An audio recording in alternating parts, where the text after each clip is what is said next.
It is a power-packed time for the present generation as the layoffs are increasing at a greater pace.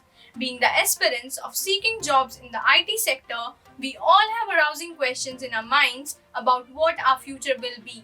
How had these layoffs started? Will this recession period fade off soon? Should big tech companies be targeted for job seeking or not? Is there any solution to all these prompting questions of layoffs and unemployment? Hello everyone. Let's seek answers to all these questions in this video about organizational changes, big tech companies implementing layoff as a part of restructuring. So, the biggest question arises is, why do companies fire? We all have commonly heard in recent years that many freshers were getting hired at great salary packages by big companies like Amazon, Microsoft, Wipro, Flipkart, Meta, and many more.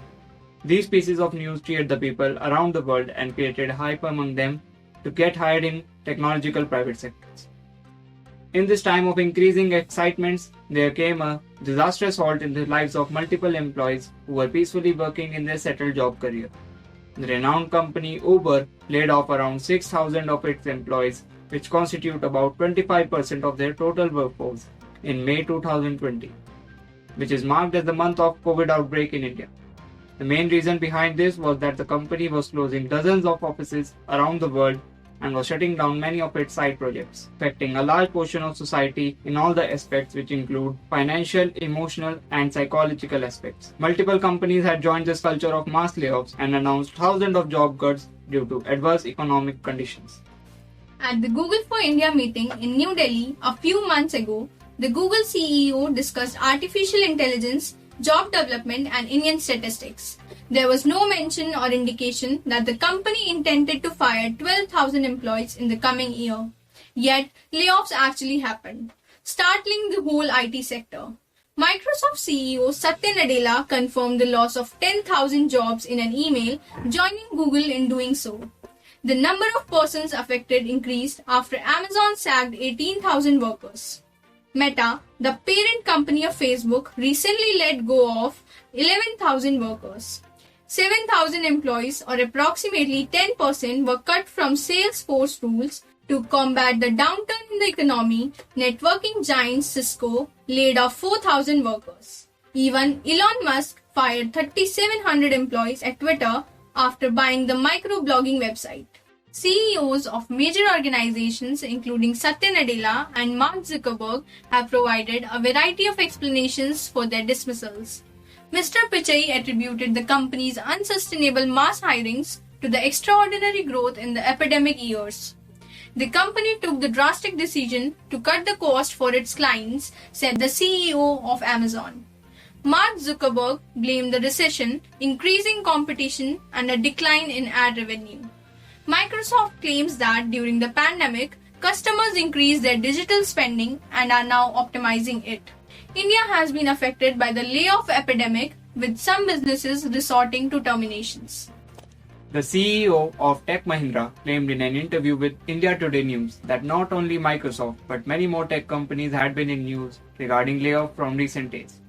Overviewing at hirings of recent years, we will see that the hiring increased because the demand for their product had increased by 3 or 4 times. However, as the product have matured over time, people now need to understand that the companies don't need as many people to create the same product as they did in the past. Even the global banking sector has experienced mass layoffs, with industry titans like Goldman Sachs, Morgan Stanley, Credit Suisse, Deutsche Bank, and Barclays letting go of thousands of workers. In reality, the situation is worse than the financial crisis of 2008. Surprisingly, the manufacturing industry, which struggled with the brand COVID, is now booming and drawing in talent like never before. So, why this tech winter? Why are there so many layoffs, and that also by some of the most profitable businesses in the world? And the most important, why now? The perception that the recession is imminent this year is the major cause for the recession fears according to the economists. The technology sector is facing sluggish customer demands, and the people now rely less on technology than they did before the outbreak, hence it has a great effect. There is a lot of pressure from investors to increase profits, but some of these companies' salary costs are simply too high given how big some of these companies are. These companies had hired quickly before and during the pandemic, and now they are feeling the impact of all those hirings on their bottom line and their margins. Several of these businesses use it as a typical method of cost cutting. Some of the greatest business people and individuals from India Inc. who were present at Davos IT Services Conference were questioned about this tech winter and these significant strange layoffs by multiple tech companies at the World Economic Forum in Davos. Some objections were also raised against Byju's at a time when they announced that Lionel Messi, the great footballer of all time, would be the brand ambassador for the FIFA World Cup. And then again, there was a shocking news stating that they had fired 2,500 employees. They also declared a loss of 4,589 crore rupees in the last fiscal. Byju's was questioned on what they were thinking. Why were they spending money on marketing dollars at a time when they should have been working towards saving jobs? This is undoubtedly a complex subject, and there is no need to oversimplify it. But there is a need to put things in perspective because, without exaggeration, there are some of the largest, most important, and the most powerful companies in the world right now. Let's have a brief idea of the number of layoffs taking place at each of these businesses, as well as their most recent profit levels. Consider Google, one of the largest tech company in the world at the moment. Google announced a profit of $13.9 billion and fired 12,000 workers. Microsoft recently reported profits of $17.6 billion and announced the layoffs of 10,000 employees. Facebook made a profit of $4.4 billion with a layoff of 11,000 employees. Salesforce profited $210 million with firing of 8,000 workers. Cisco had reported a profit of $2.67 billion with layoff of 411 workers. And lastly, Amazon declared a profit of $2.9 billion with firing of 18,000 employees. As the tech winter arrived, it has brought forth multiple buzzing questions in all of our minds. Number 1. Why were Google, Microsoft, and all of these large corporations unable to support their employees during this difficult time? They are big enough, right? Are they not wealthy enough to do so? Why do so many people get fired? Question number 2.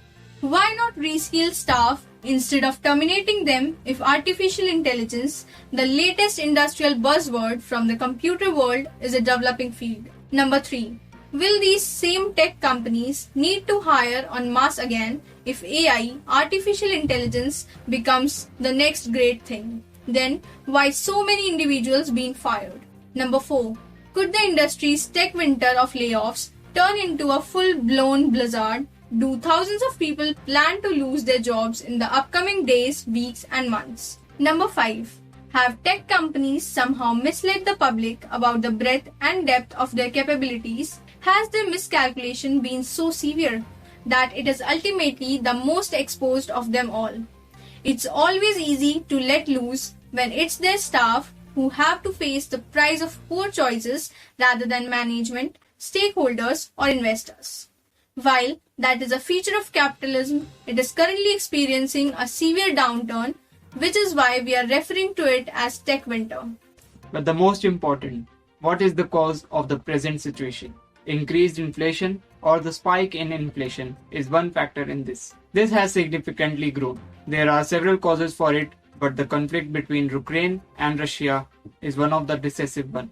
Everything becomes expensive as a result of the domino effect and the chain reaction. Each nation has a central bank, like the Reserve Bank of India, which is there when items become more expensive and inflation rises. The interest rate at which we lend money to anyone is increasing.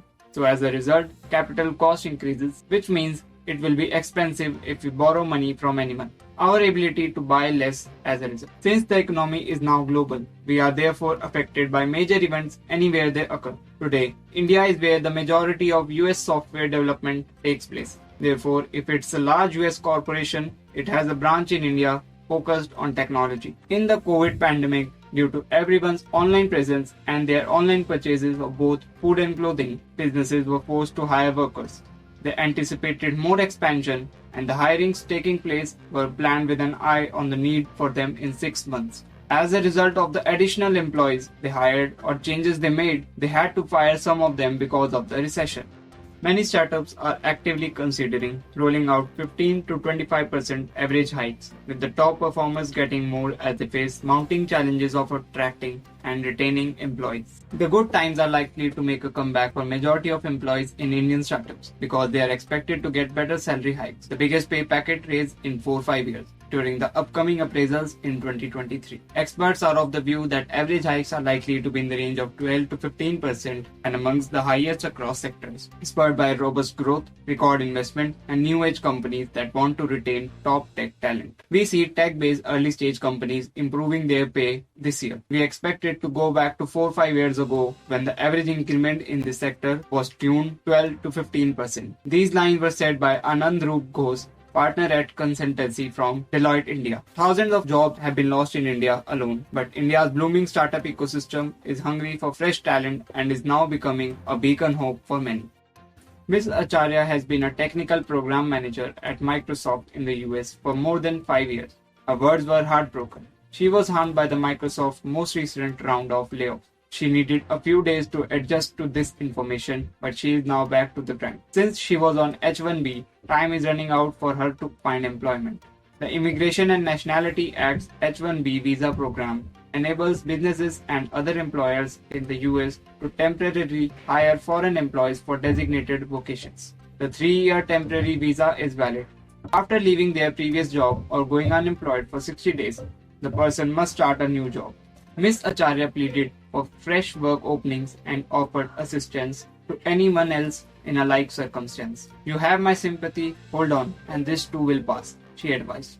Hence, a lot of people are under strain during this time and people are also very anxious. So, what should we do if we have been dismissed? Just in case, what should we do with this time now? The key issue is that we should know how crucial it is to continually work on ourselves and improve our skills. Regardless of whether a recession occurs, you should always be ready. Make sure that the half-life of any skill, which is 5 years for each skill, is known in the next technology. Technologies and frameworks are always evolving. Engineers and developers must improve their skills. As a result, it now has great significance. For instance, you are a great data structure teacher because you understand how much practice data structure requires. So now is the time to put your practice skills to work. How to crack interviews and data structures and algorithm questions should be practiced daily.